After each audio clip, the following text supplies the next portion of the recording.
여러분 평안하십니까? 오늘도 말씀과 함께 주님의 은혜 가운데 거하시기 바랍니다. 오늘 말씀은 잠언 8장 1절부터 21절입니다. 말씀 개요입니다. 1절부터 5절은 지혜를 통해 어리석음을 버리고 명철의 길로 나아갈 것을 권면하고, 6절부터 14절은 지혜의 가치와 성격을 말하고 있고, 15절부터 21절은 지혜의 유익을 설명하고 있습니다.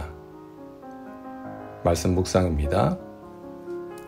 이 세상에서 가장 가치 있는 것이 무엇일까요? 잠언 말씀은 그것을 하나님의 말씀을 통해 얻는 지혜라고 말씀합니다. 그런데 어떤 것은 없어서 그 가치를 모르는 것이 있는가 하면, 어떤 것은 너무 흔해서 그 가치를 모르는 것도 있습니다.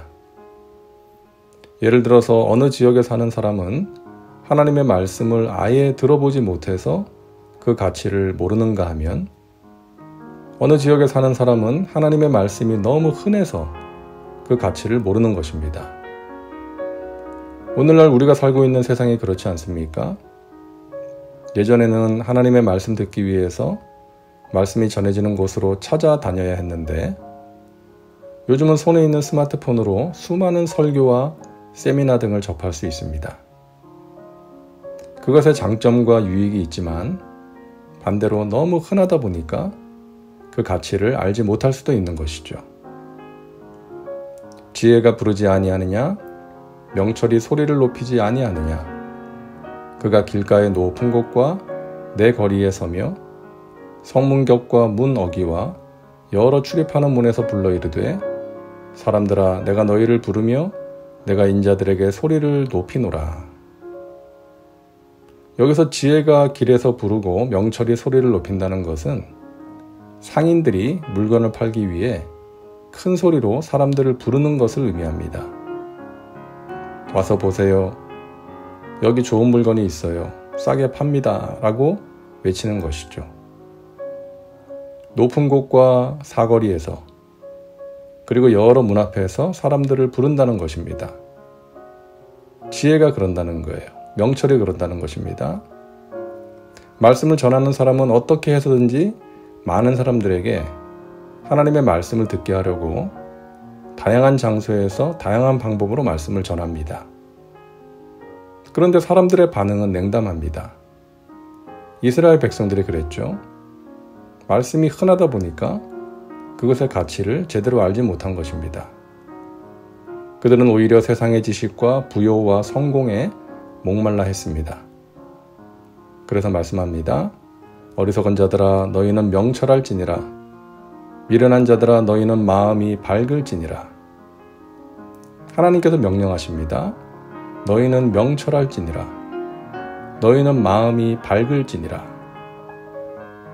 하나님의 말씀을 듣고 받아들여서 미련한 데서 벗어나 마음이 밝아져야 한다는 것입니다.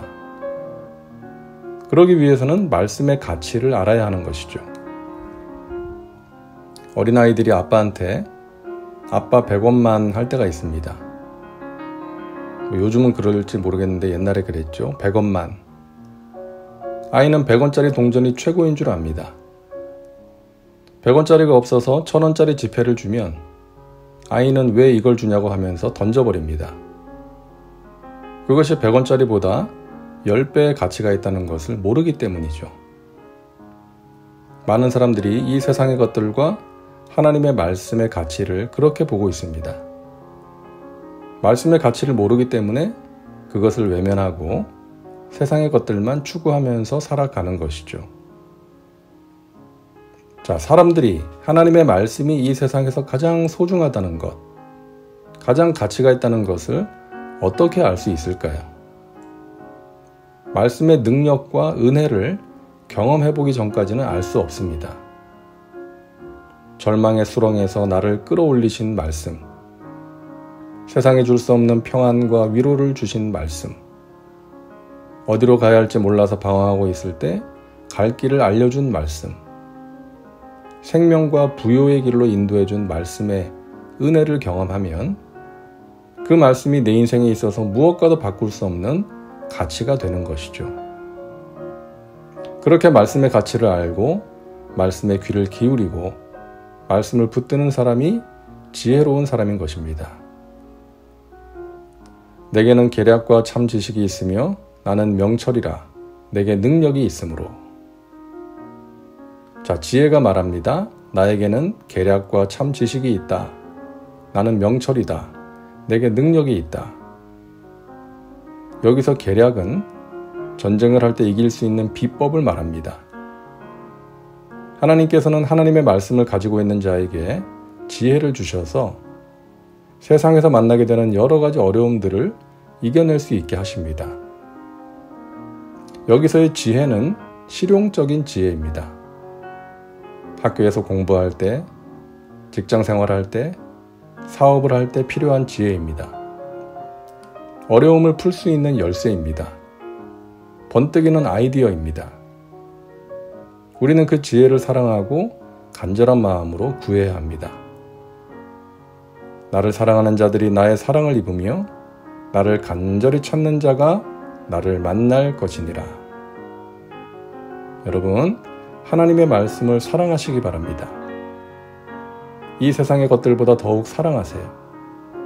하나님의 지혜는 자기를 사랑하는 사람과 자기를 업신여기는 사람을 압니다. 하나님의 말씀을 사랑하는 사람은 그 말씀 하나하나가 송이꿀처럼 맛이 있습니다. 그러나 말씀을 업신여기는 사람은 말씀을 들을수록 실망하게 되고 화가 나서 결국 던져버리게 되는 것입니다. 하나님의 말씀이 주는 지혜를 사랑하고 간절히 사모하는 사람에게는 하나님께서 이 세상의 것들을 정당하게 소유하고 누릴 수 있는 실력을 주십니다. 부귀가 내게 있고 장구한 재물과 공의도 그러하니라. 이는 나를 사랑하는 자가 재물을 얻어서 그 곳간에 채우게 하려 함이니라. 여러분, 지혜를 사랑하고 간절히 찾으시기 바랍니다. 그래서 영혼이 잘된 같이 범사가 잘되며 강건한 복을 누리며 살아가시기를 주님의 이름으로 축원합니다. 말씀 적용입니다. 오늘 말씀을 통해 당신에게 주시는 메시지는 무엇입니까? 당신 자신과 삶의 현장에 구체적으로 적용하시기 바랍니다. 이제 기도합니다. 사랑과 은혜가 풍성하신 하나님, 오늘도 말씀과 함께 살게 하시니 감사합니다. 우리에게 하나님의 말씀이 주는 지혜의 소중함과 가치를 알게 하시고 그것을 간절히 찾게 하셔서 지혜가 주는 유익을 누리며 살게 하여 주옵소서. 이 세상의 그 무엇보다 하나님의 말씀을 사랑하게 하셔서 영혼이 잘된 같이 범사가 잘되며 강건한 복을 누리게 하옵소서. 예수님의 이름으로 기도하옵나이다. 아멘. 오늘도 말씀과 함께 은혜 가운데 거하시기 바랍니다. 여러분 사랑하고 축복합니다.